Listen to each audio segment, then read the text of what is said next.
తెలుగు రాష్ట్రాల్లో అతిపెద్ద lift manufacturer lifts ట్రై.com dealership కూడా ఇవ్వబడును. కర్ణాటక రాజధాని బెంగళూరును భారీ వర్షాలు కుమ్మేశాయి. భారీ వర్షం కారణంగా నగరంలోని వివిధ ప్రాంతాల్లో రోడ్లు, వీధులు వర్షపు నీటితో మునిగిపోయాయి. వాహనాల రాకపోకలు స్తంభించిపోయాయి. దీంతో వాహనదారులు, నగర ప్రజలు ఇబ్బందులు పడ్డారు. మరోవైపు ప్రతికూల వాతావరణ పరిస్థితుల ప్రభావం విమానాల రాకపోకలపై కూడా పడినట్లుగా అధికారులు పేర్కొన్నారు. ఇక భారీ వర్షపు నీటిలోనే వాహనాల రాకపోకలు సాగించిన వీడియోలు ప్రస్తుతం సోషల్ మీడియాలో దర్శనమిస్తున్నాయి.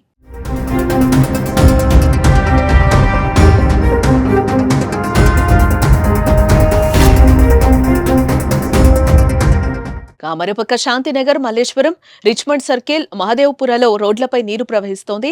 వాహనదారులు తీవ్ర ఇబ్బందులు పడుతున్నారు. లోతట్టు ప్రాంతాల్లో నీరు నిలిచిపోవడంతో పాదచారులు సైతం నడిచేందుకు నానా కష్టాలు ఎదుర్కొంటున్నారు.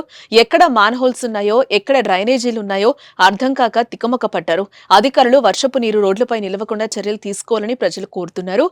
వర్షపు నీటితో డ్రైనేజీలు పొంగిపొర్లాయి. ఇదిలా ఉంటే రేపు, ఎల్లుండి కూడా బెంగళూరులో భారీ వర్షాలు కురిసే అవకాశాలున్నాయని వాతావరణ శాఖ తెలిపింది. లోతట్టు ప్రాంతాల్లో ప్రజలు అప్రమత్తంగా ఉండాలని హెచ్చరించినట్లుగా సమాచారం.